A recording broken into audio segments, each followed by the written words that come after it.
Dan kini ku di sini,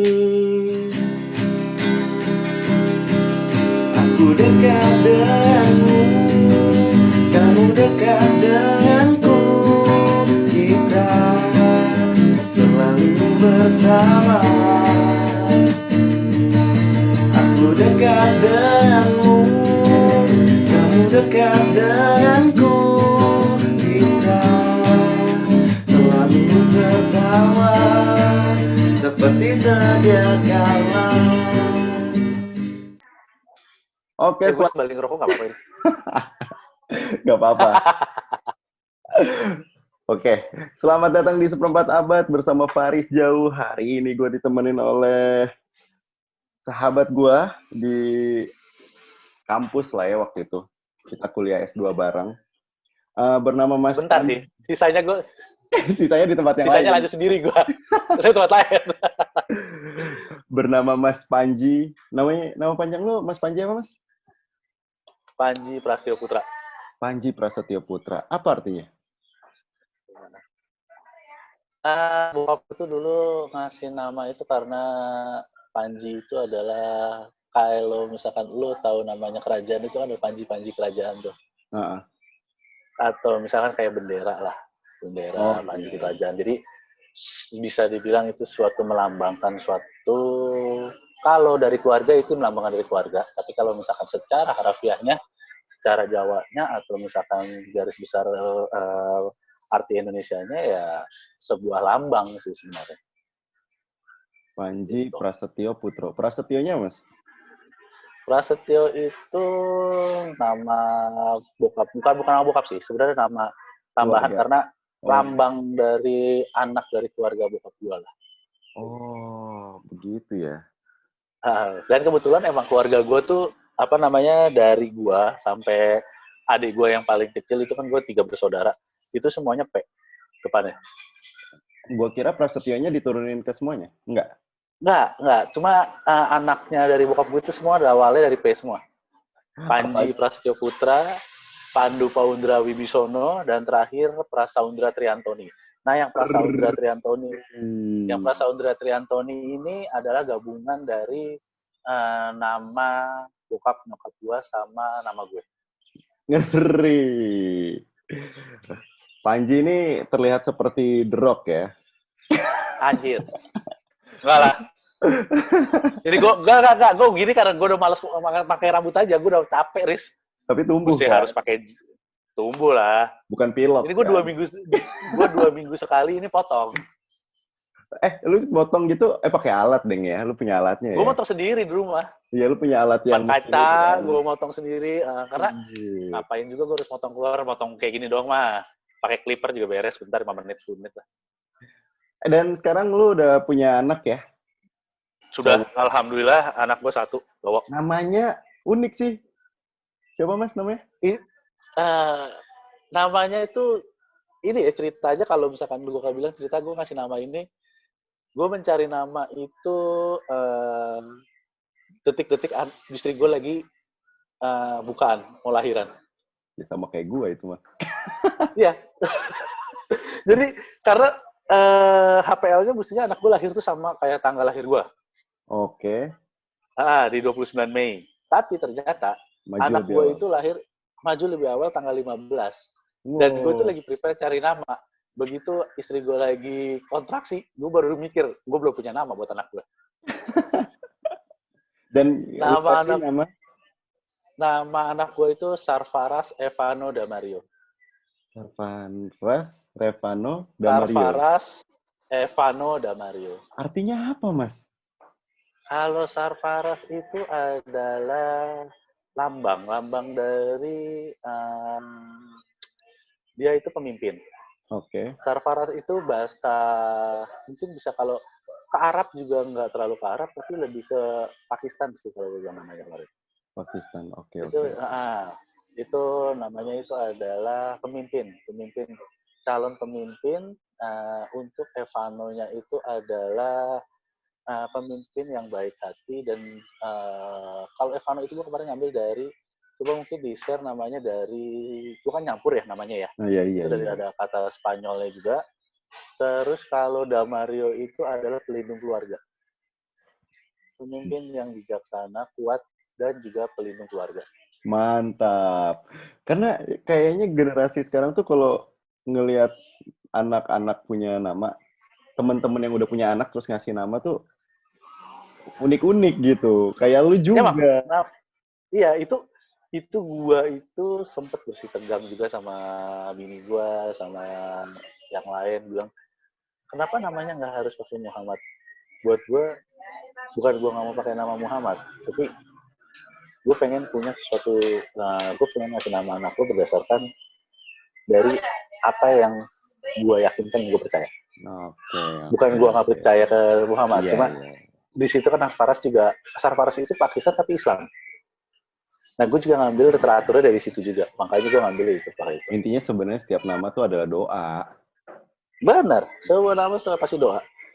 Dan ini gue tadinya gue berpikir sama gue pengen anak gue pengen depannya A, tapi begitu Kemudian, A, gue langsung berpikir ini kalau anak gue A pasti ujian pertama nih di depan, jangan lah, kasihan.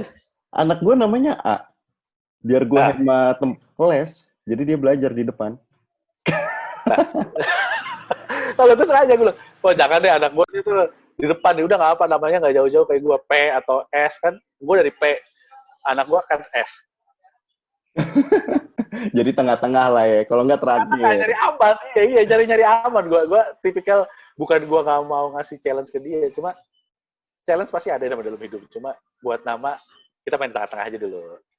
Itu karena gue ngasih nama depannya A, karena bini gue kan juga depannya A, dan dia adalah Ya, seorang yang ya sangat pintar sih menurut gue, dan mungkin selalu duduk di depan, dan dia seumur hidupnya nggak pernah les, coy.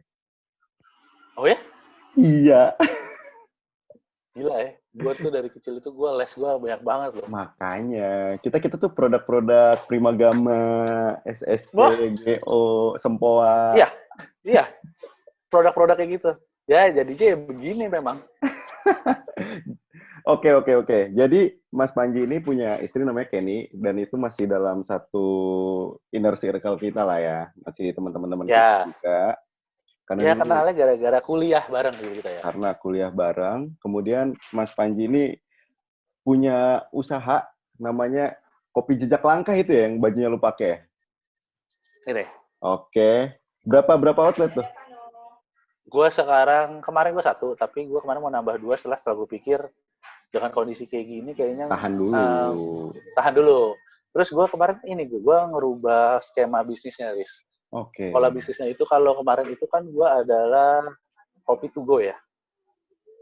Kopi to go yang datang orang cuma Take away aja datang langsung. langsung take away, nggak bisa nongkrong bisa. Cuma karena itu kan tempatnya gue masih bareng sama orang. Oke. Akhirnya gue ngambil konsep, kalau misalkan gue cuma kopi to go, tapi gue berharap dari restoran itu kan belum semua orang, ibarat gini, kayak lo membuka suatu usaha, lo harus rintis dari nol, buat awareness-nya meningkat. Sedangkan kalau gue ngikut ke awareness-nya restoran itu kan salah satu pilihan orang datang, antara lo mau makan Chinese food, entah lo mau makan Jawa, atau lo mau makan Kalimantan segala macam, pokoknya masak-masakan itu Sunda segala macam kan itu pilihan. Cuma Betul.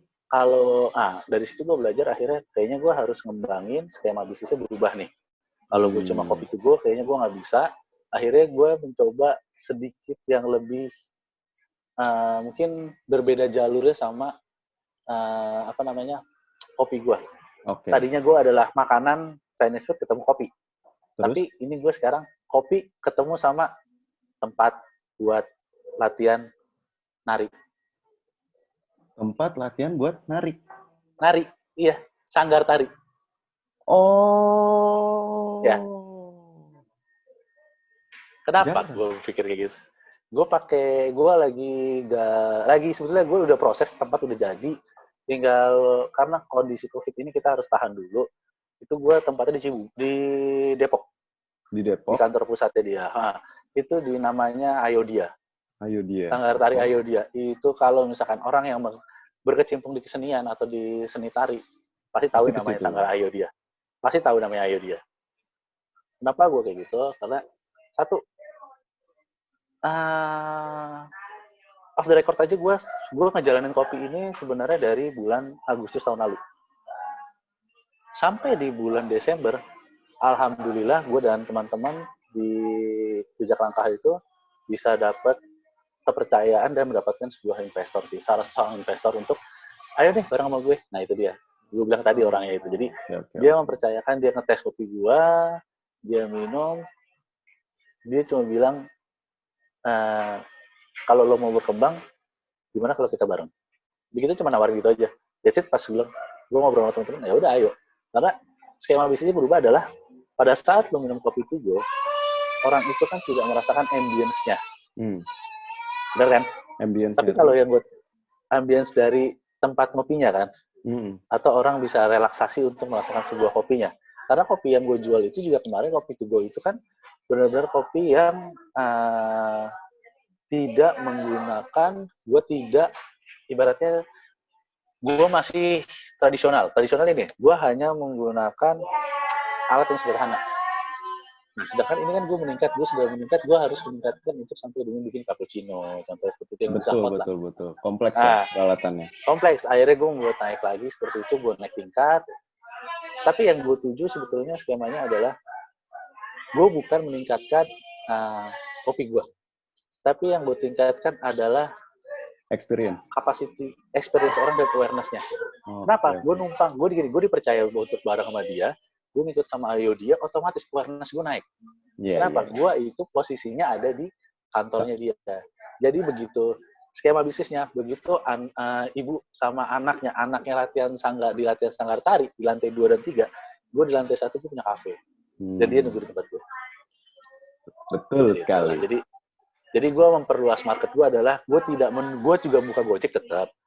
Cuma kalau misalkan gue hanya menunggu Gojek, otomatis kan pilihan untuk orang memilih kopi itu sekarang gini.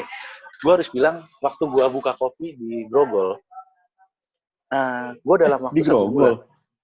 Iya, gue di Grogol. Jejak Langkah lo di Grogol? Jejak Langkah gue di Grogol. Pengalaman gue dong buka Thai tea di Grogol. Iya, gue di Grogol. Dan lo tahu, abis. Gue dibilang abis juga gue ngerasain itu. Benar seperti lo bilang. Karena gini, lo tahu gue waktu buka, gue dalam waktu 1 bulan, gue melakukan riset. Riset gue gampang. Gini, riset gue adalah paling gampang kalau lo mau ngelihat kompetitor lo siapa dalam industri makanan, lo buka aja di Grab atau di GoFood. Lihat lingkup dalam sekitar 1-2 kilo. Nearby ini siapa aja. Terlihat di situ. Dan itu gue melihat dalam waktu 1 bulan. Itu yang namanya 3-4 coffee shop buka lagi. Atau misalkan model gue kopi Tugo. Oke? Seperti itu. Yang kedua, kenapa gue akhirnya harus beralih mencoba menciptakan experience orang untuk bisa balik lagi. Karena gini, Riz. Pada saat lu lihat nih habitnya ya, behavior-nya, untuk orang minum kopi, siapa sih yang orang pertama kali ingat kalau misalkan minum kopi tempatnya? Pasti kalau nggak salah, pasti siapa? Toko yang dengan warna hijau dengan tulisan S dari US itu kan? Ingatnya adalah itu loh. Gue maunya itu. Karena apa? Dia mendapatkan experience di situ. Tapi kalau misalkan lo model kayak kopi Tugo nih, atau misalkan kopi kayak gue Jejak Langkah, atau misalkan kayak Kenangan segala macam, begitu ada kompetitor baru masuk, dia bisa memberikan sebuah promosi, orang pasti beralih. Iya. Kenapa? Karena kita itu sudah dimanjakan oleh yang namanya promosi dari online. Sekarang gue bayangin aja, gue jual kopi harga 18-20 ribu. That's it, begitu ada yang ngasih promosi, lu beli 40 ribu bisa dapat 5. Iya. Itu kan ngerusak buat gue. Dan itu kan promosi emang ngerusak gini. Lu mau promosi boleh, tapi maksud gue promosi ini kan kalau misalkan tumbuhnya bersaing akhir promosi adalah siapa yang kuat akhirnya ngebakar duit. Tapi walaupun kalau menurut gue pada akhirnya sih orang tetap memilih rasa yang paling enak sih. Gini, kalau gue percaya akan hal itu, tapi itu buat gue nomor 2. Iya. Lu tahu nomor 1 harga. Ya, untuk narik end user buat nyobain dulu ya. Nggak, orang yang sudah punya experience atau punya punya pilihan untuk kopi nih, begitu dia melihat ada satu coffee shop atau misalkan satu toko kopi yang mempunyai harga di bawah rata-rata, secara nggak langsung emosionalnya pasti akan tertarik. Dia pasti akan mencoba. Iya. Itu, makanya gue Gue bilang, beberapa kalau, kali melakukan itu sih. nah iya, Kayak, oke, sekarang kan, harga murah, tapi waktu pas gue coba langsung gue buang. Kadang nah ada yang iya, nggak kan, enak. kadang ada yang nggak enak, tapi kan nggak mungkin semua orang itu melakukan hal itu kan. Iya, Kita tapi bilang 1 maksud banding gue 10, pada hari itu orang yang punya uang untuk membeli sekali kopi, ya kalau dia udah beli yang murah dan nggak enak, ya dia nggak akan beli lagi yang lain. dia nggak akan balik. Cuma gue selalu percaya pengaruh harga itu nomor 1. Iya. Pengaruh harga. Rasa bisa. Cuma kalau di gue itu rasa bisa beralih nomor 2. Begitu lo ngerasain gak enak, dia akan jadi nomor 1. Tapi begitu ada produk baru nih, orang akan merubah spend-nya. Pada spend-nya dia bisa beli kopi yang sudah punya nama. Begitu ada kopi di sebelahnya yang dekat dan itu harganya murah, pasti spend-nya dihabiskan untuk hari itu untuk beli kopi yang dekat murah itu dulu. Dan kebanyakan orang emang kayak gitu sih. Nah itu dia. Nah itu kan sebetulnya market yang orang-orang nggak tahu nih, yang sebenarnya orang hanya ibaratnya belajar tahunya adalah kopi itu enak. Tapi kalau misalkan begitu ada yang ngasih harga murah, dan itu kan seberapa banyak orang yang akhirnya berubah spend-nya pada hari itu yang mestinya belinya kopi yang terkenal.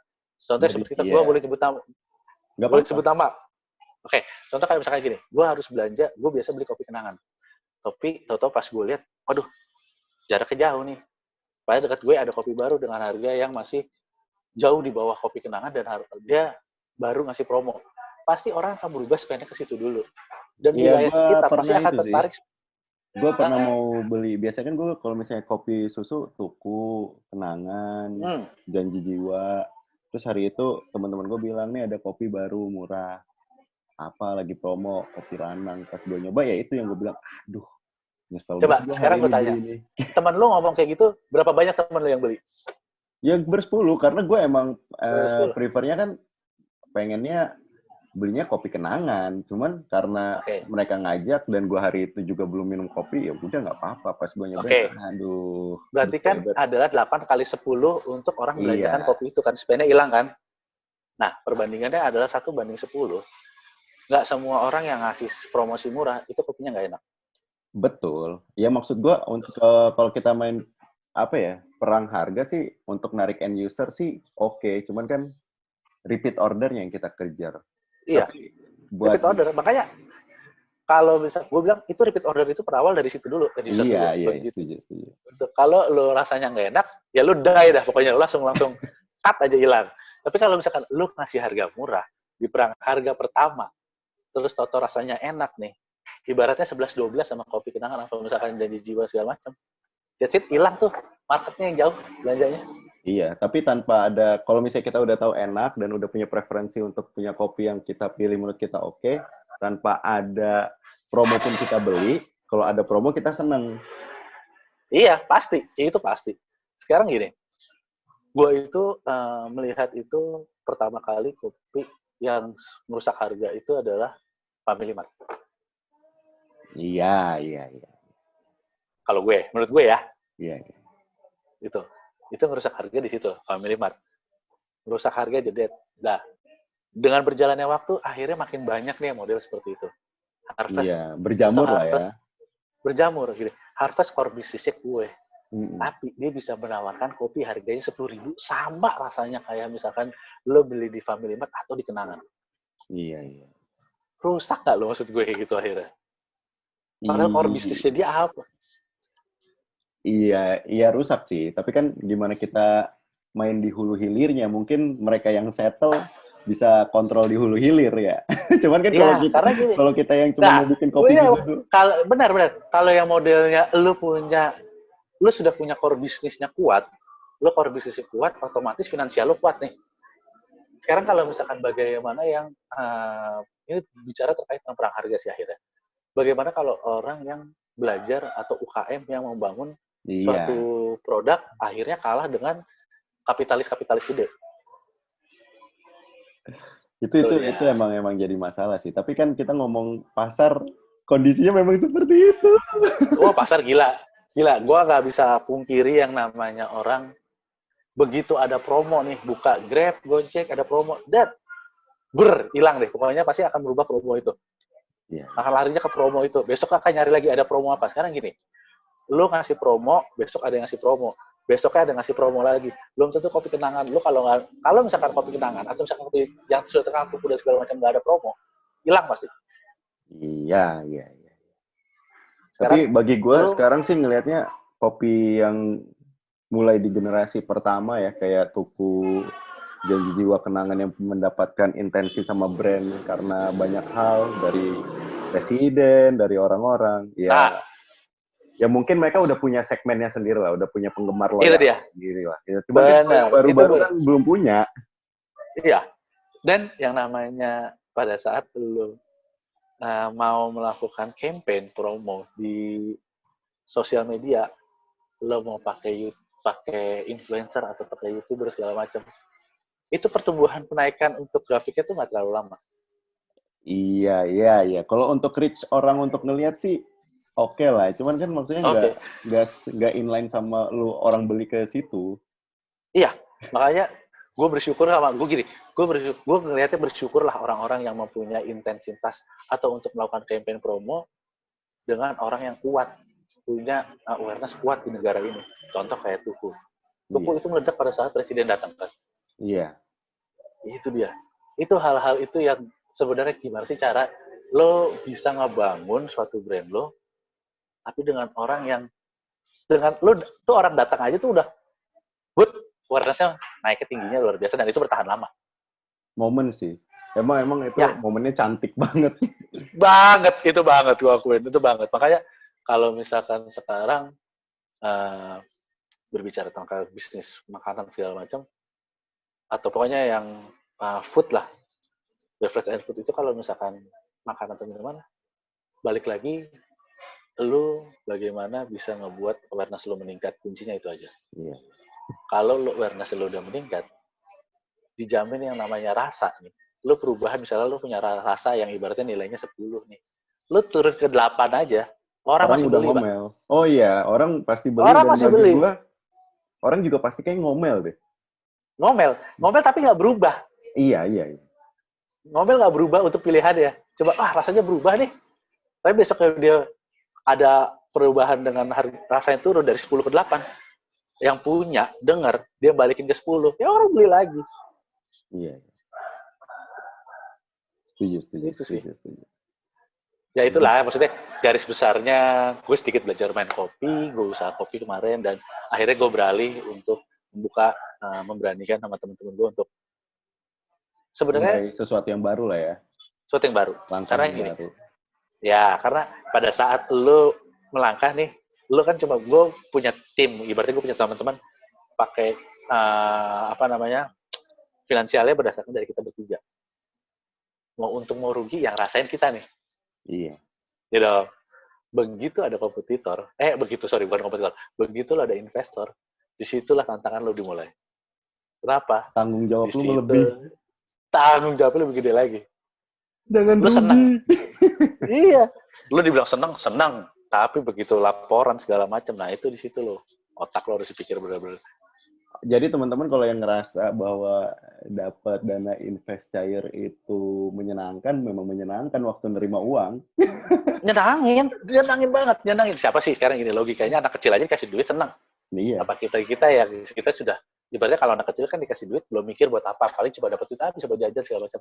Sedangkan kalau kita kan begitu dapat duit kita harus upload ini buat apa kan. Iya, tapi kalau bulan depan dimarahin investor jangan ngambek. Nah, itu jangan ngambek itu. Balik lagi, mentalnya kuat apa enggak, itu dulu. Ya pasti proses bisnis pasti begitulah ya, Mas. Mental lu dialatih, kepala lu dikeramasin. Gua itu kemarin waktu pas sebelum dapat investor aja, gue itu ngerasain yang namanya lagi jalan alat rusak. Gue harus ngeluarin duit lagi. Spending budget. Wah, gila. Terus, satu yang gue pelajarin, yang sangat-sangat gue pelajarin itu kemarin adalah, pada saat lo usaha, yakinlah bahwa lo akan, lo pasti, suatu saat lo pasti akan bisa berkembang. Kenapa? Kalau misalkan lo bekerja, lo mempunyai karyawan, di sini kalau gue, prinsip gue sama teman-teman adalah laku gue nggak laku. Ibaratnya gue cuma dapetnya dikit atau dapetnya banyak. Hak karyawan gue harus tetap dibayarkan lebih utama. Betul. Kenapa? Di situ gue membuka lapangan pekerjaan buat orang lain. Secara nggak langsung, di sini gue menghidupi orang lain, Riz. Ada orang yang bergantung sama lu lah ya hidupnya. Ya, hidupnya bergantung sama gue. Dan akhirnya kan, apakah gue harus ibaratnya kayak orang, nih gue beramal ke sini atau segala macam.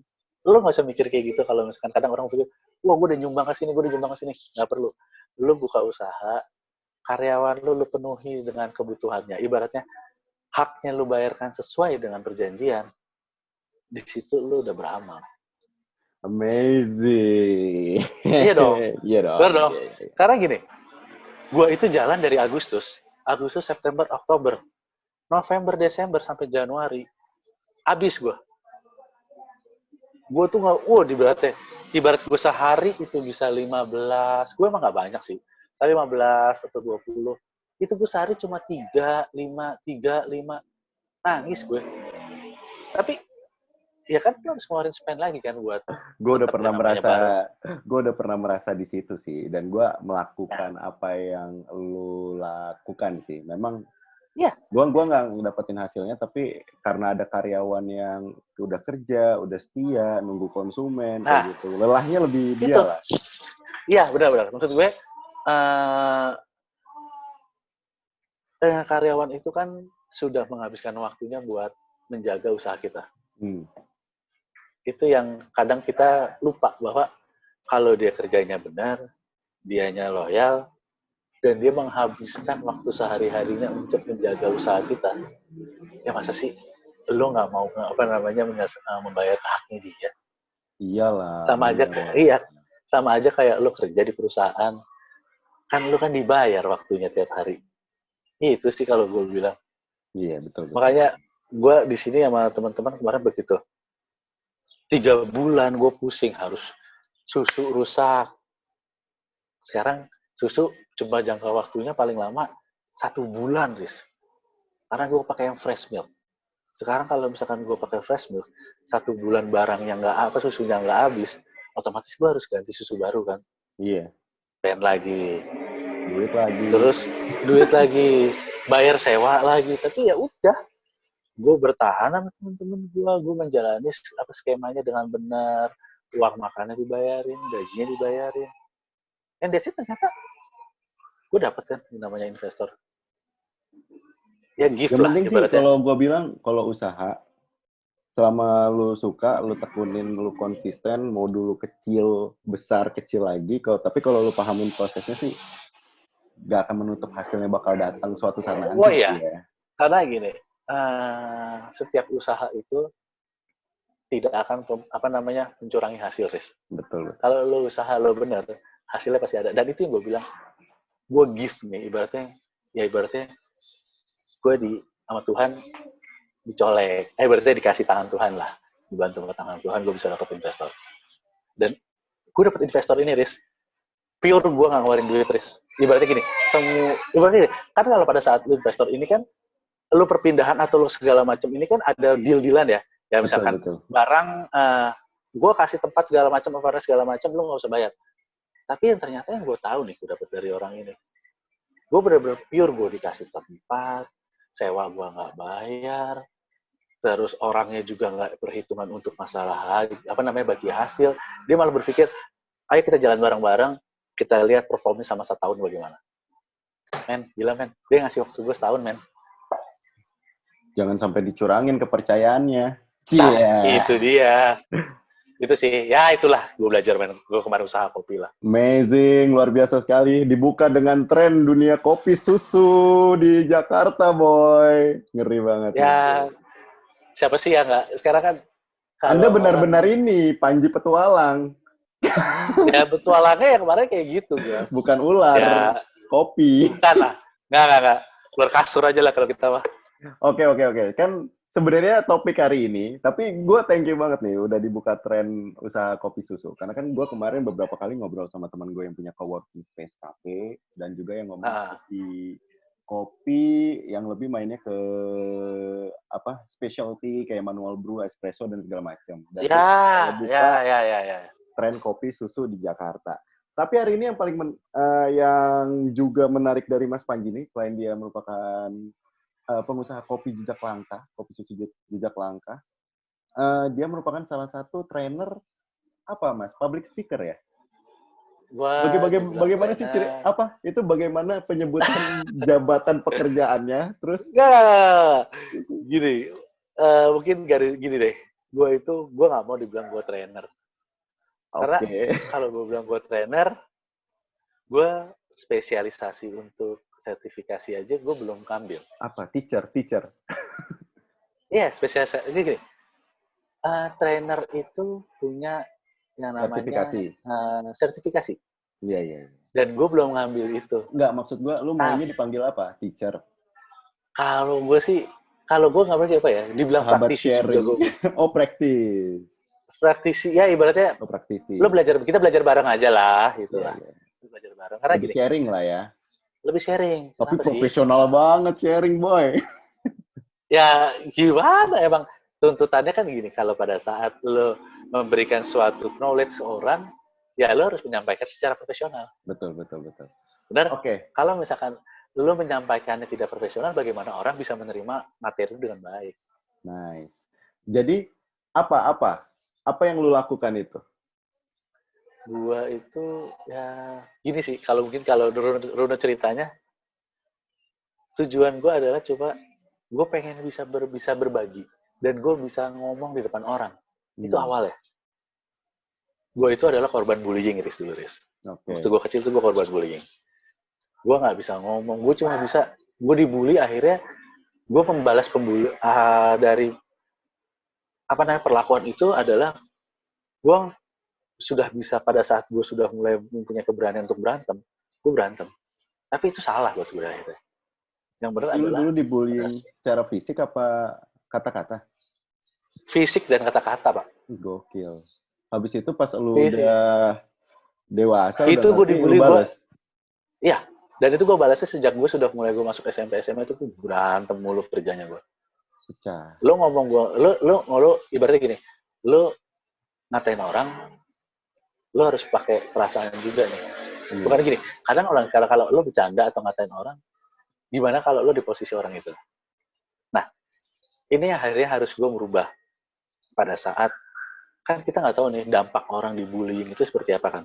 Betul. Kedepannya ada yang entah jadi baik, ada yang segala macam. Nah, gue itu berpikirnya kemarin, gue pengen coba untuk orang-orang yang dibully, tapi dalam artian lu nggak bisa ngomong di depan orang nih. Kadang kan orang ngomong sedikit di depan orang diketawain, ngomong sedikit ini dikelecehin, atau misalkan salah sedikit, lo gila nggak bisa lo ngomong. Nah itu yang mau gue Karena minimalisir. mentalnya udah lemah, percaya dirinya juga udah lemah. Gini, gak, ya namanya orang berbicara di depan umum, sama orang itu bisa. Karena berbicara di depan umum itu bukan suatu gift atau turunan, tapi sesuatu yang dipelajari, Riz. Pada saat lu mau memulai berbicara di depan umum, lu mental lu dikatain orang, dijelekin, dijatuhin orang.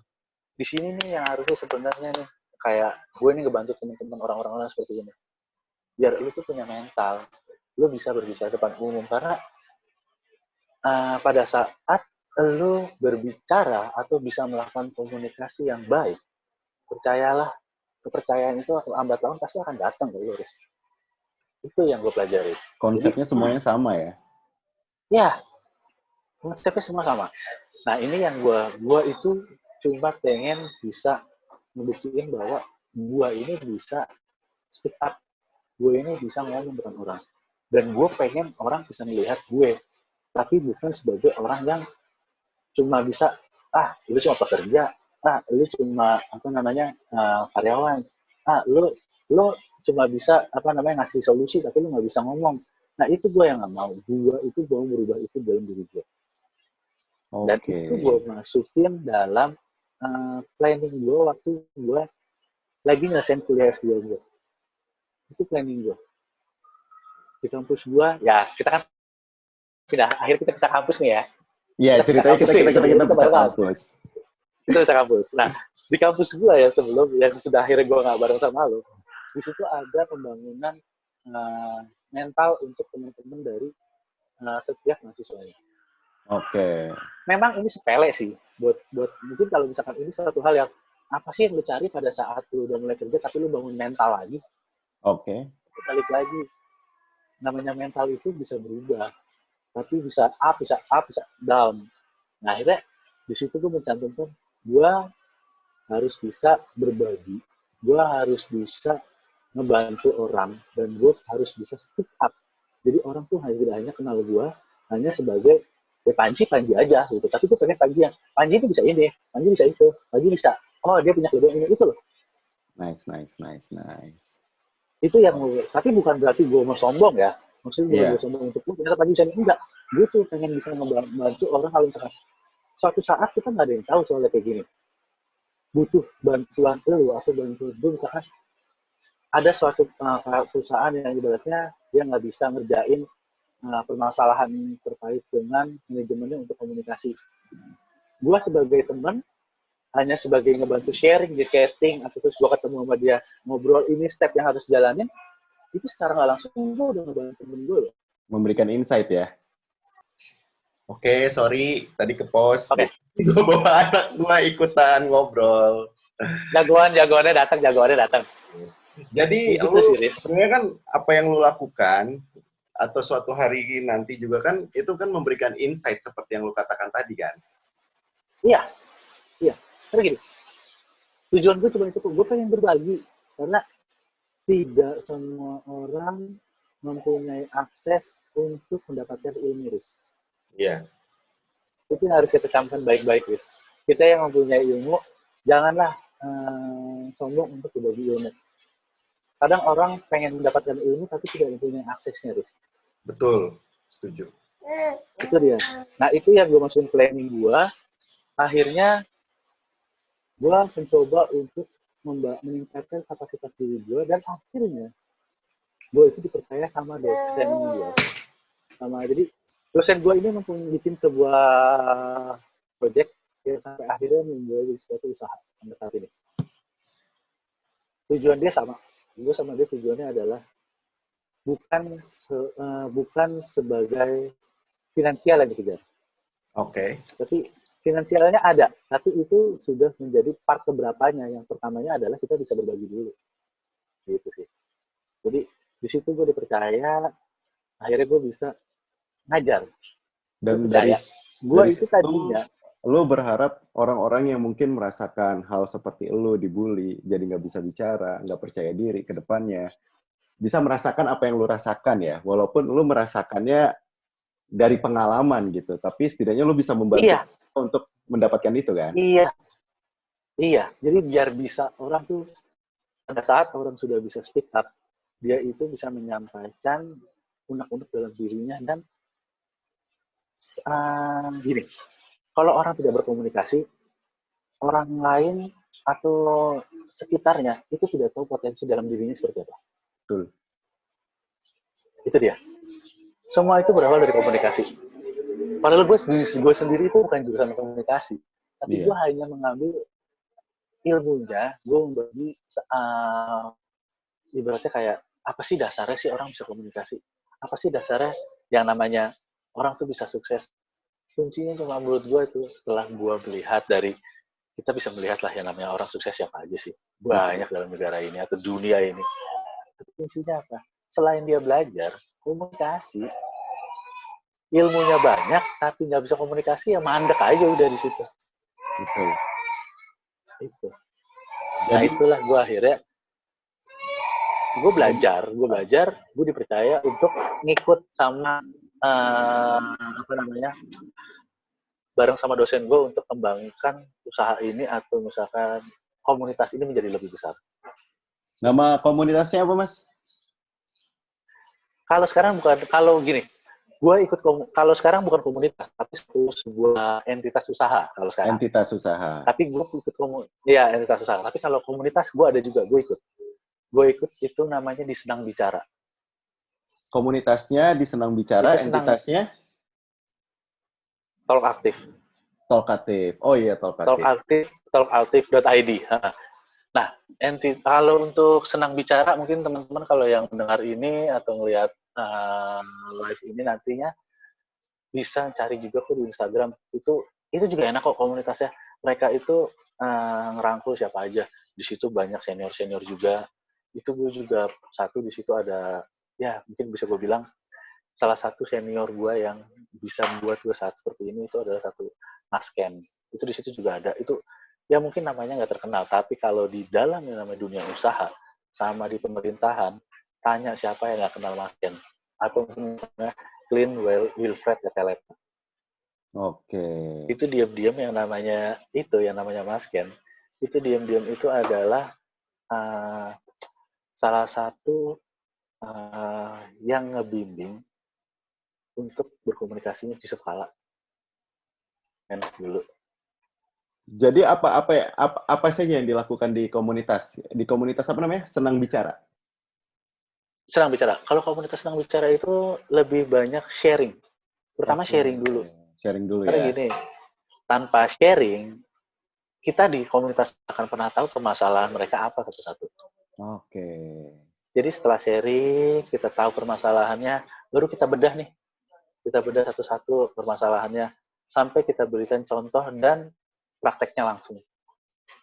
Jadi jadi teman-teman yang ada di Senang Bicara ini bisa nyoba secara personal sendiri ataupun dibimbing juga ya, dan juga bisa sharing di situ ya. Iya, kita benar bisa sharing. Jadi tanpa takut harus, aduh gue ikut situ ntar harus bisa bicara. Enggak, lo di situ pun kalau lo nggak bisa bicara, ntar lo dibantu kok. Iya, Itu ada orang yang bener-bener gue masuk ke situ, gue masuk itu sudah dari tahun sekarang 2020, mungkin kalau nggak salah sih sekitar 2014 deh. Kalau nggak salah ya. Iya. Itu gue masuk itu di 2018 itu gue masuk.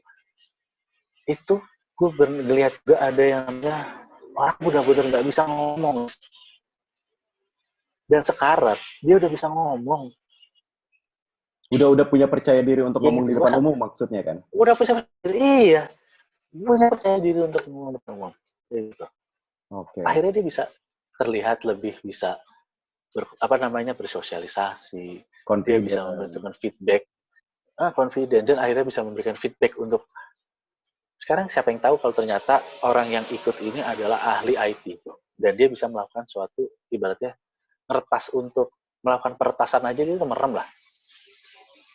Gila loh, meretas suatu coding dan dibikin coding segala macam, dia itu udah merem, udah ibaratnya lo mau gue bantu untuk meretas apa nih, tapi kan dia tidak melakukan sesuatu hal yang jahat kan, cuma bagaimana orang-orang seperti ini menyampaikan ilmunya kalau misalkan dia nggak bisa ngomong.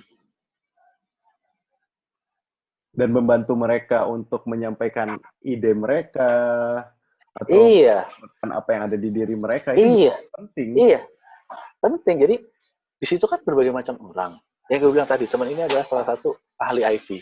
Di sini ada orang yang di pekerjaannya di perusahaan yang berkaitan dengan keamanan IT. Nah, orang yang biasa melakukan peretasan ini kan bisa ngasih feedback atau misalnya inputan. Kalau misalkan yang ini butuh masalah, ada masalah dan butuh masukan. Sekarang kalau misalkan yang seorang ahli IT ini yang ibaratnya, misalnya kita bilang hacker lah ya. Kalau hacker ini tidak bisa ngomong, gimana mau nyampeinnya? Dia masih nyampeinnya pakai coding. Ya gitu dong. Nice. Kayak gitulah. Jadi itu komunikasi itu penting banget buat gue. Ya sampai kayak gue sekarang saat ini pun nih, gue bisa sampai di tahap ini adalah gue ini, ya mungkin buat gue ini gift juga. Gue belajar komunikasi. Kenapa? Gue waktu pas selesai kuliah S2 gue, itu gue kondisinya tidak bekerja. Tapi gue menjalani usaha, dan waktu itu kan gue sempat bekerja, tapi gue keluar ya karena gue operasi. Dan gue cedera. Yap, itu gue operasi dan gue harus berhenti kerja selama setahun. So, waktu gue sudah menyelesaikan kuliah, kaki gue sudah sehat, gue sudah bisa beraktivitas, gue harus mencari pekerjaan. untuk menghidupi kehidupan gue dan keluarga gue. Betul. Apa yang gue gunakan? Komunikasi gue, Riz. Gue ngomong, dan gue bekerja di tempat gue sekarang. Ini karena apa? Karena gue bisa berkomunikasi sama salah satu dosen gue lagi di tempat gue kuliah. Dan gue dipercaya sama dia. Gue cuma ngomong, kayak ibaratnya, gue ngobrol sama dia, gue menjalin komunikasi, dan akhirnya gue menanyakan terkait dengan pekerjaan, gue bercerita, dia bilang, ya udah kamu ikut saya aja. So, itu kan suatu, apa sih yang, kita nggak ada yang tahu sama orang lain, kalau misalkan ternyata kita berkomunikasi dengan baik. Gue dikasih suatu gift, gue dikasih kerjaan, dan pekerjaannya ini, ya ibaratnya sampai dengan detik ini pun gue bekerja, ya gue bisa bilang adalah ini impact dari bagaimana cara gue berkomunikasi. Tadinya gue adalah seorang business development. Gue 2 bulan gue masuk, gue seorang business development. Di bulan ketiga gue udah dipindahin, Riz. Gue sekarang ini memegang, gue itu adalah leader untuk relationship officer untuk Indonesia Mall. Suatu seller atau program yang di bawah naungan BRI. Dan lo tau BRI itu se-Indonesia kan banyak. Seluruh Indonesia. Gue yang megang sekarang, Tis. Untuk se-Indonesia.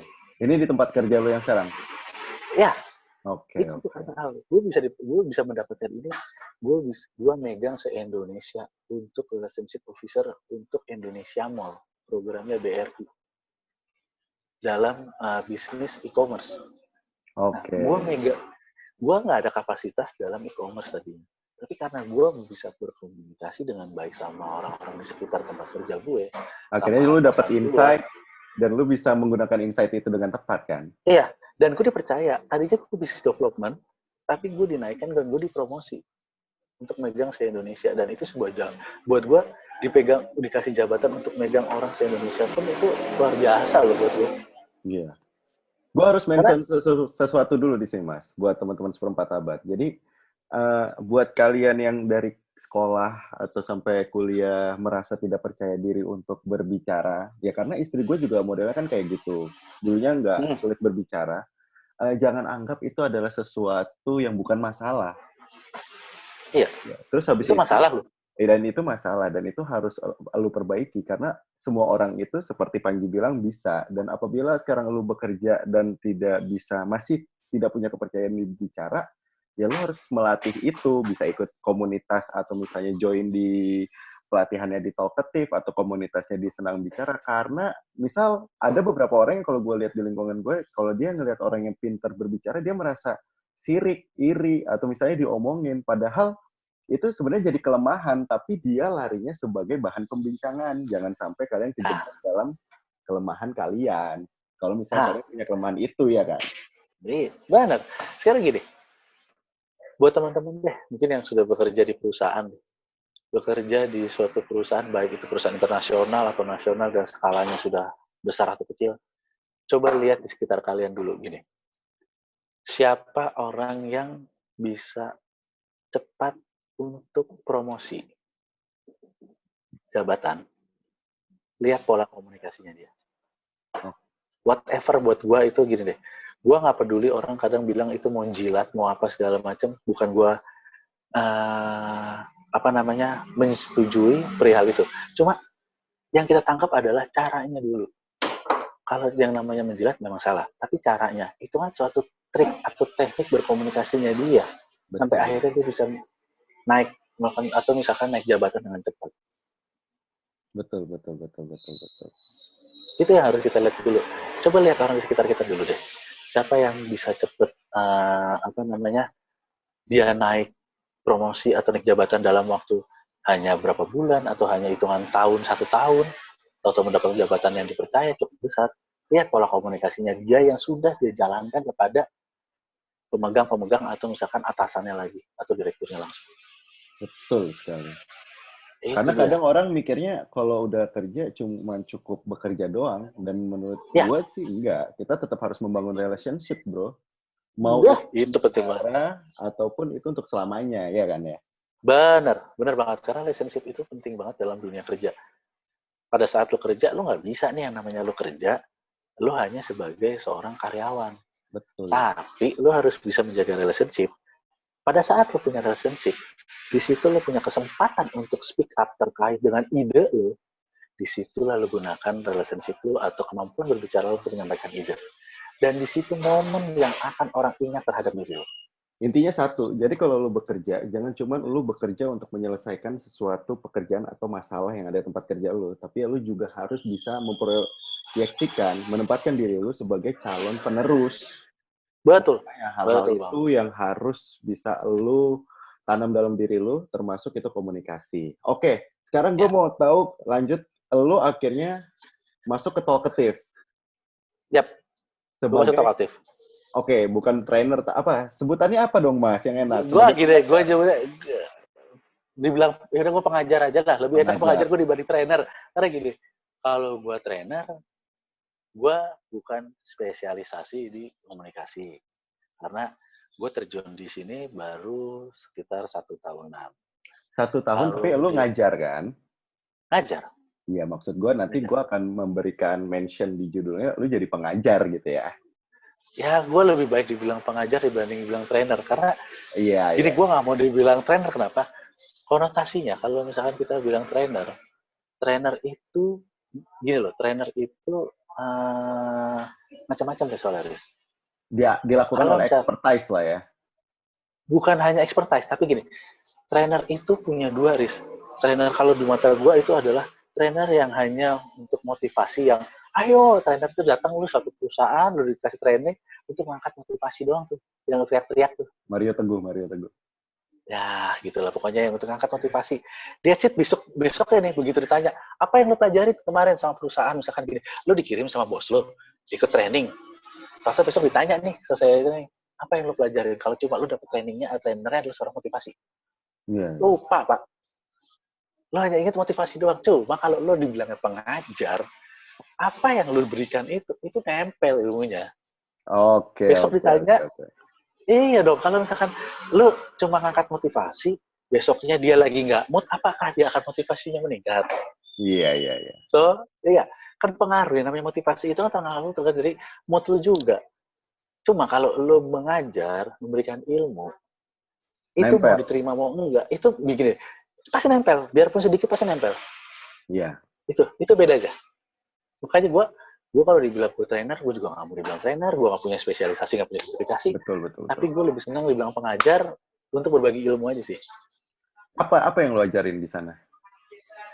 Ya, mulai dari teknik komunikasi sih. Ya. Oke. Mulai dari teknik komunikasi, pertama itu adalah mulai dari gestur dulu. Dari gestur kita harus bagaimana sih kita harus berbicara, bagaimana sih kita harus menatap, bagaimana sih kita harus berdiri atau tangannya di mana kalau misalkan megang mic. Gestur, posisi kakinya seperti manner apa. Gitu ya? Ya, itu manner termasuk gestur. Okay. Itu. Nanti baru setelah itu adalah tata bahasanya. Oke. Tata bahasanya dari situ itu penting. Nah, itu jadi gue ngajarnya tuh 3 subbab lah. 3 subbab itu gue ngajar. Tata bahasa sama? Satu lagi itu tata bahasa sama ini. Apa namanya? Speed control-nya. Jadi lu tinggi nada. Ya, speed control gini. Kalau lu berbicara, mungkin kalau bicara ini mungkin ada yang teman-teman dengar apa yang gue bicara ini salah, gue mohon maaf, tapi kurang lengkap juga sorry, karena gue juga masih baru belajar, gue setahun gue baru ngajar untuk bantu teman-teman juga untuk ini. Jadi kuncinya adalah gestur dulu sih. Kalau gue, karena orang itu pasti akan pertama lu lihat pada saat berbicara itu adalah gestur. Betul. Gini, gue kasih contoh paling gampang gini. Lu ngasih materi di depan orang, gestur lu bagus nih, lu orang gini, gerakan badan lu, kiri kanannya, tangannya, itu dilihat, orang akan fokusnya ke lu dan suara. So, benar? Betul. Begitu lu lagi ngajar, tau nggak sengaja pulpen lu jatuh. Kalau orang fokus sama lu, dia tidak akan melihat gerakan lu ngambil pulpen, tapi yang dilihat apa? Dengar suara lu dan gestur lu. Iya. Konsentrasinya nggak akan pecah. Dan itu gitu berpengaruh sih. Banget sih. Iya. Gitu. Oke, berarti lu ngajarin gestur, tata bahasa, sama speed control.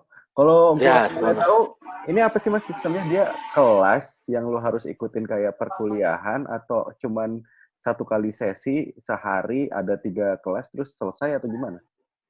kalau yang gua ajarkan ini adalah memang kita punya 2 metode.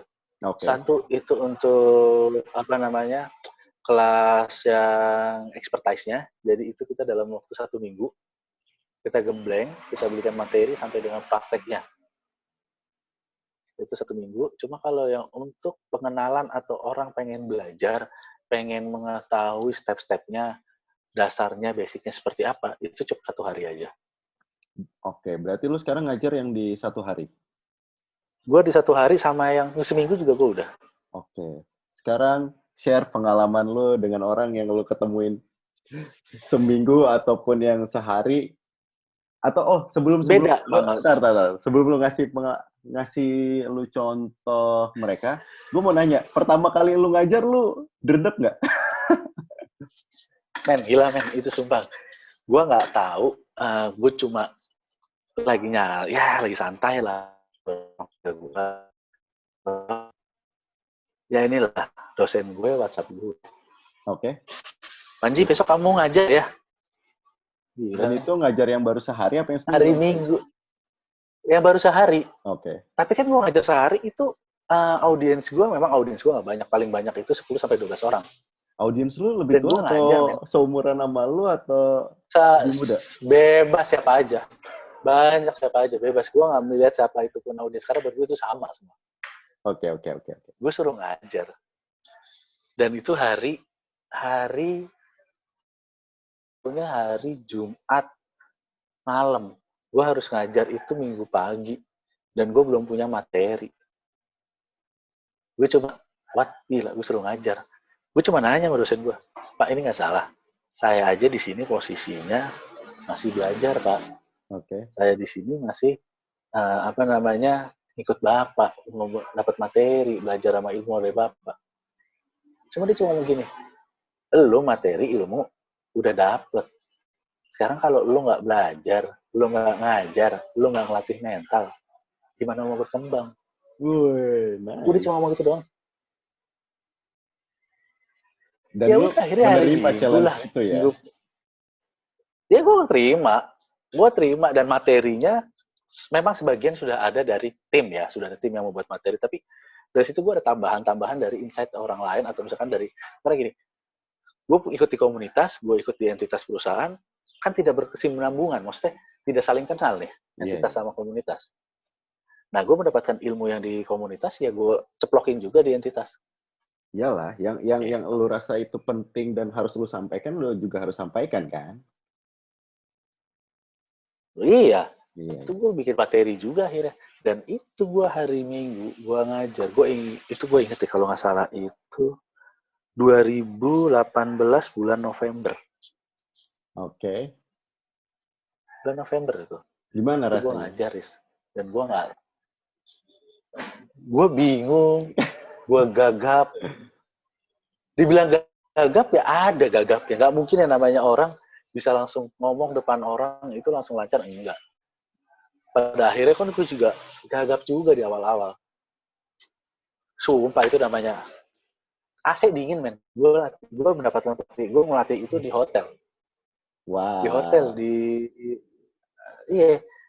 AC-nya dingin, Pak. Lo tahu keringet gue segede-gede jagung. gue udah pernah ngerasain. Segede-gede jagung itu. Gue udah pernah ngerasain itu sih, waktu pertama kali gue siaran sama waktu pertama kali gue nge-MC. Apalagi kalau setiap nge-MC, gue nggak cuma di event konser, di wisuda sama di simposium. Jadinya gue udah ngerasain tiga-tiganya dengan orang yang tingkatannya dari mahasiswa itu dia. sampai gede gitu. Sampai rektor, kan bete. Iya. Nah itu maksud gue, itu yang gue bilang, akhirnya gue itu, sorry nih, gue pindah tempat biar sinyalnya bagus. Slow. Nah, jadi gue pada saat gue ngajar di kelas, gue merasakan apa yang dirasakan sama seorang pengajar pada saat memberikan materi atau ilmu. Di situ yang namanya unek-unek atau yang namanya rasa sebel, rasa takut campur aduk, guys. Contoh, unek-uneknya adalah gini. Gue nih mau ngomong apa di sini? Gue bingung mau nyampein apa. Rasa keselnya, sekarang pada saat lu lagi ngajar, gimana rasanya kalau misalkan lu lagi ngajar, atau ada yang main handphone, atau yang nggak merhatiin lu. Lu ngerasain Jadi ya? kalau misalkan, gue ngerasain, akhirnya gue tahu dia namanya. Lu Anjir. ngerasain lu ngajar diri lu sendiri kan? Iya, gue ngajar diri gue sendiri pada saat, iya benar-benar.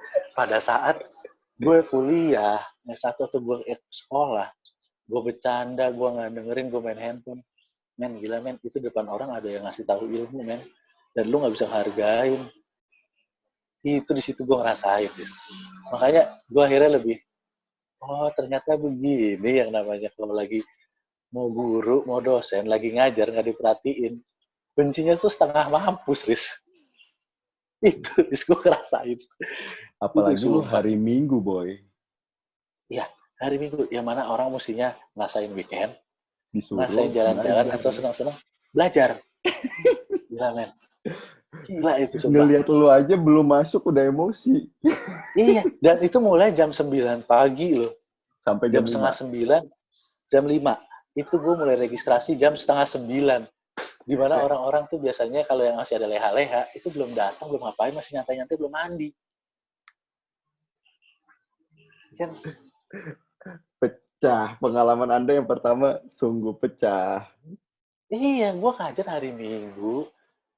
Dan itu nggak, waktu gue ngajar, itu ada orang yang lebih senior dibandingkan gue. Lebih tua lah ibaratnya. Gimana coba kalau misalkan kondisinya lo lagi ngajar, terus dianya nggak merhatiin lo, atau dia ngerasa udah pintar, lebih pintar dibandingkan gue.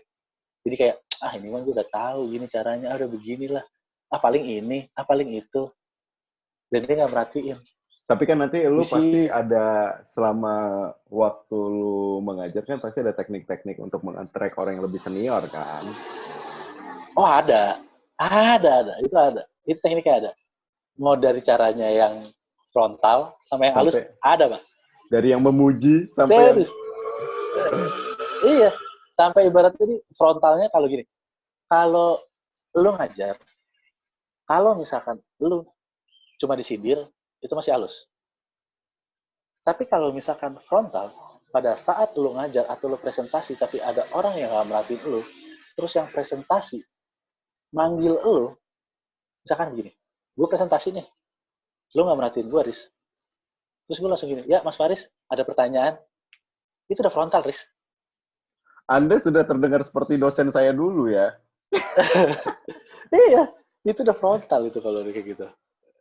Ibaratnya itu frontalnya kayak gitu. Atau gini, kalau misalkan lu nggak merhatiin, tahu-tahu gue deketin lu nih, deketin ke meja lu, terus gue langsung nepok lu, ya gimana tadi saya presentasi, ada yang mau kamu tanyakan nggak? Masukan. Itu udah frontal tuh kayak gitu. Pecah, Kalau pecah halus lagi. cuma disindir-sindir doang. Kalau halus tuh masih Yang main HP, ya, tolong ya, yang fokus. main HP, ya, fokus. Tolong ini materi itu masih. Makanya gue akhirnya menyadari yang namanya ngajar itu salah satu apa namanya Hal yang sulit. ladang ilmu, Riz. Hal sulit dan ladang ilmu, Riz. Ladang amal, Riz. Ladang amal. Ladang amal. Itulah Karena, kenapa guru dan dosen dan sejenisnya dianggap sebagai pahlawan tanda-tanda jasa ya? iya. Kenapa? Karena gini, lu dikasih duit. Kalau gue ya, gue ngasih perumpamaan kayak gini. Ini gue dapat ini dari bokap gue. Bokap gue cuma ngomong kayak gini. Papa nggak bisa ngasih duit. Seperti orang-orang atau misalkan kayak apa orang lain yang bisa ngasih duit banyak buat kamu bisa hidup. Enggak. Tapi Papa cuma bisa ngasih ilmu, ngasih fasilitas untuk kamu mendapatkan ilmu. Nah, di situ pada saat kamu dapat ilmu itu kekal. Ilmu itu abadi yang bisa kamu gunakan dalam seumur hidup kamu. Sama halnya sama guru atau dosen. Dia ngasih ilmu ke kita, Riz.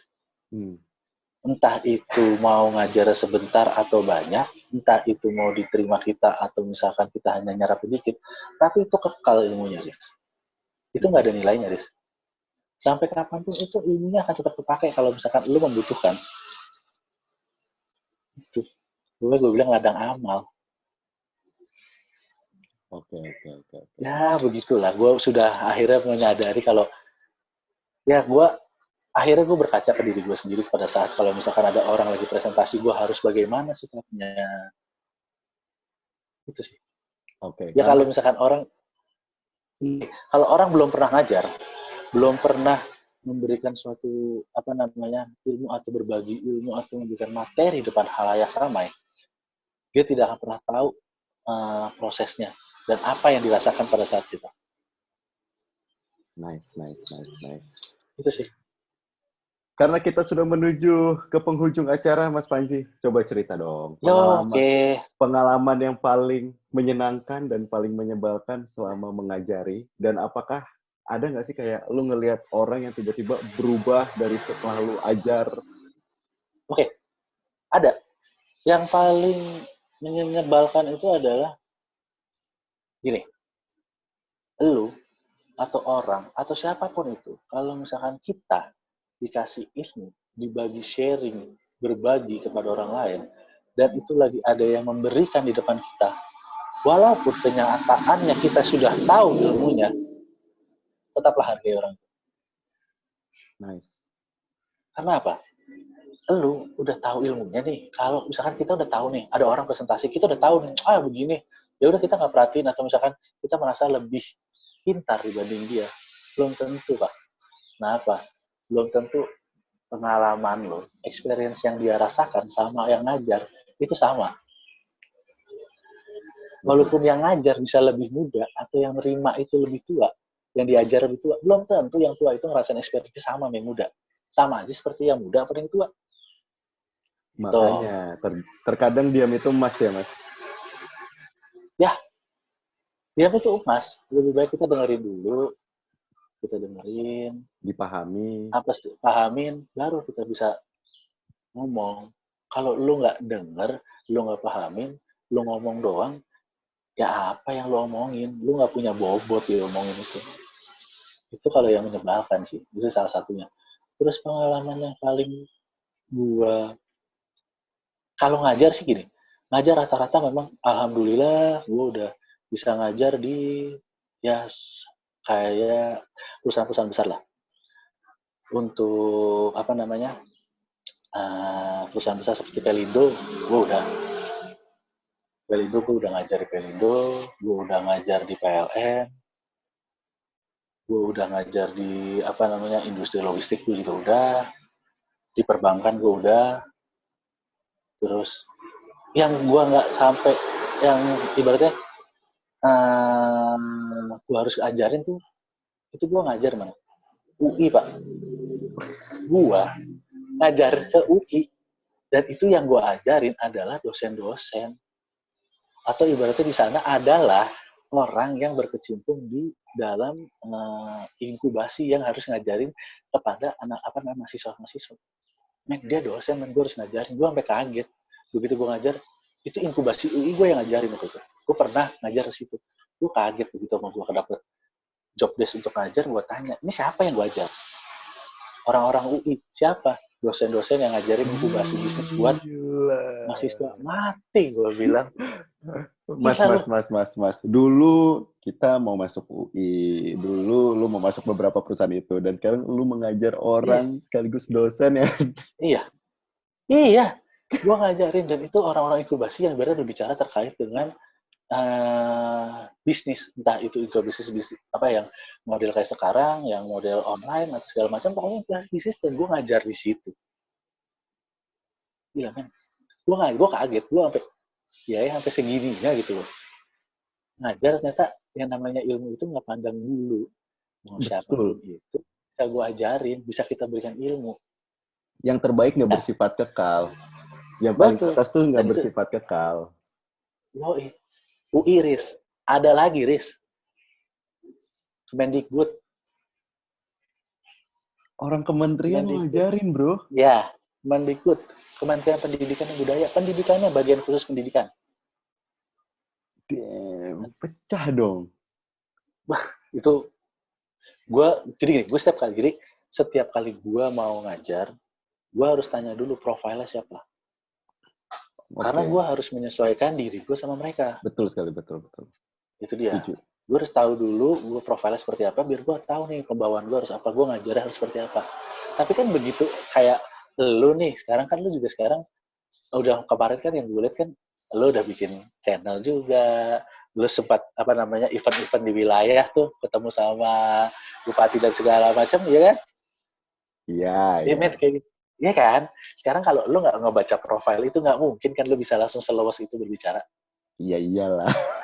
Ya kan gue harus tahu dulu. Semuanya kan dipersiapkan. Iya, dipersiapkan. Jadi maksud gue, bukan berarti, di sini Mas yang harus kita mention, bukan berarti kalau kita sudah tahu dan sudah bisa akan ilmu sesuatu, bukan berarti kita nggak mempersiapkan dan nggak mempelajari lagi gitu kan. Untuk esok hari kita mau ketemu siapa. Betul. Dan apalagi kalau misalnya lu mau ngajarin orang kementerian, lu sama seorang dosen gitu. Lu nggak punya basicnya, bro. Iya. Dan kita belum pernah ada di situ, kan? Gue belum sampai level gini. Yang gue ajar itu umurnya lebih tua dibanding gue, dan pengalaman experience dia itu lebih jauh dibanding gue. Tapi gue ngajarin dia. Kasih. Itu sih. Gue amazed aja. Ternyata di satu sisi, satu, top aktif tempat gue bernaung itu dapat kepercayaan. Yang kedua, gue aja juga dapat kepercayaan buat ngajar. Sebenarnya bisa aja foundernya atau dosen gue yang turun tangan langsung. Tapi talkative sama senang bicara ini satu ini ya? Apa? Satu pemilik atau satu naungan? Oh, beda. Oke. Beda. Jadi itu pun jadi kayak sebenarnya kalau misalkan kayak gue ngajar dosen atau misalkan kementerian, ya memang gue dapat kesempatan itu untuk di-challenge sama founder gue, yaitu dosen gue itu, untuk bisa lebih baik. Itu aja. Jadi, sama seperti gue ngambil filosofinya, yang gue lihat itu adalah dia juga salah satunya filosofi gue. Ini, kacamata gue tuh dia. Gini, dia itu ngebangun entitas usaha ini, pengennya suksesnya bareng. Jadi, yang terkenalnya itu adalah yang dikenal orang itu bukan perorangannya, bukan Panjinya, bukan dosen gue, tapi bukan ada temen gue satu talk aktifnya. Karena kalau misalkan yang dikenal adalah dosen gue, begitu yang turun gue, bukan dosen gue, pasti akan kecewa. Betul. Kok bukan ini yang turun? Itu dia. Nice. Dan di tim talk aktif, di tim gue itu, gue salah satu orang, satu-satunya orang yang tidak punya basic untuk berbicara di depan umum. Dosen satu itu foundernya, dosen gue itu foundernya, dia sudah ngajar dan dia sudah menjadi trainer atau misalkan dia sudah punya sertifikasi untuk komunikasi. Satu lagi teman gue ada namanya, gue mention di sini namanya Intan Aletrino. Itu adalah Miss Pariwisata dan itu Miss Indonesia. Sudah punya pengalaman. Dia sudah terbiasa untuk sudah punya pengalaman. Dan sekarang dia pembawa acara di Insert Pagi. Itu ada namanya Intan Aletrino, teman kuliah gue juga. Alma mater. Sudah punya pengalaman. Ketiga gue nggak punya pengalaman, men. Bisa bareng sama mereka dan akhirnya kita maju-maju aja kok. Oke. Sebagai penutup, lo harus kasih pesan. Karena dari awal sampai akhir nih penuh pesan, bro. yang lo berikan di hari ini tuh penuh pesan. Ya? Tapi yang gue pengen mention di terakhir yang sebelum lo ngasih pesan terakhir, gue pengen mention satu hal dari pembicaraan lo terakhir, bahwa walaupun lo hari ini bukan siapa-siapa, bukan berarti hari kedepannya lo gak punya kesempatan untuk menjadi apa, ataupun lo gak punya kesempatan untuk mendapatkan challenge atau melakukan apapun. Tapi selama lo berusaha dan mencoba, seperti yang kita bilang dari awal hingga akhir ini, si Panjul, Panji Gundul ini, dia selalu bilang berusaha, konsisten, dan lakukan terus walaupun itu salah ataupun enggak, tapi nanti peluangnya akan muncul sendiri. Kesempatan itu akan datang nantinya. Iya. Dan Kalau gue gini, dari lo? gue ya, pesan gue gini. Jangan pernah takut untuk mencoba. Nice. Dan teruslah berusaha. Karena percayalah, yang namanya entah itu lu mau berusaha dalam hal apapun termasuk komunikasi. Itu yang namanya kepercayaan. Atau hasil nggak akan pernah membohongin. Betul. Karena orang kadang-kadang, ini gini, karena orang kadang suka lupa. Begitu berusaha mendapatkan insight kayak gue bilang tadi, jangan pernah terus takut untuk berusaha.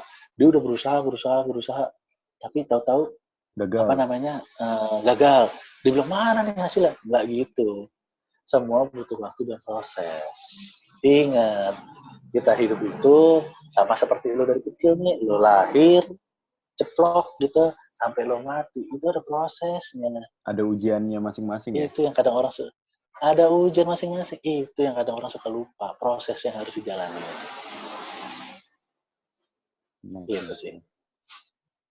Thank you banget Mas Panji hari ini ya sudah sama-sama tentang bagaimana dunia kopi susu di Jakarta di era sekarang. Itu mah sekedar aja. Yang kedua, sekedar aja. Gue sih paling senang pengalaman dibully ya, karena ini kan menjadi concern banget di era sekarang dan dia sudah bisa menjawab dan membantu teman-teman juga apabila memiliki masalah yang sama dan juga berbagi pengalaman sebagai pengajar di Talkative. Thank you sekali lagi buat Mas Panji hari ini. Thank you juga. Terima kasih. Thank you juga. Gue terima kasih loh, karena ya gue dikasih kesempatan untuk berbagi, karena belum tentu semua orang punya akses bisa berbagi kayak gini kan. Amin. Ya ini dokumentasi lah. Gue juga masih kecil, bukan siapa-siapa, tapi setidaknya hari ini siapa yang menemukan video ini, semoga bisa kebantu harapan gue. Karena yang namanya seperempat abad itu kan masa-masa life crisis, Mas. Dia bingung untuk menentukan apa, tujuan hidup apa. Nah, dari beberapa hal yang gue tayangkan di sini, gue harap apapun hal yang mereka pengen tuju, mereka bisa tahu bagaimana teman-teman yang ada di luar sana berproses dan mendapatkan apa yang mereka inginkan. Walaupun memang prosesnya nggak selalu mudah yang mereka ceritakan, ya kan? Betul. Jadi ya, satu sisi gue juga pengen ngasih mention ke orang-orang yang pernah lihat video ini. Mungkin kalau orang yang kenal gue adalah Panji orang yang celelean, bercandaan, atau nggak serius. Lo harus tahu dulu orang itu seperti apa, baru lo bisa menilai. Itu mention buat teman-teman yang lain.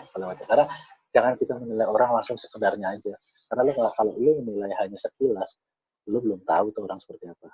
Siapa tahu entah suatu saat lo butuh bantuan dia, tapi lo menilainya mudah, lo nggak akan dapat bantuan dia. Cakep banget. Thank you sekali lagi buat teman-teman seperempat abad yang sudah menonton video ini bersama Mas Panji. Sama-sama. Dan seperti biasa video ini akan muncul di YouTube seperempat abad dan juga di podcast yang bisa kalian dengarkan di Spotify. So, thank you semuanya. See you di next video. Oke, sama-sama. Thank you. Bye-bye. Oke, thank you. Sukses selalu. Thank you. Amin. Dan kini ku di sini. Aku dekat denganmu, kamu dekat denganku. Kita selalu bersama. Aku dekat denganmu, kamu dekat denganku. Kita selalu tertawa seperti sedia kala.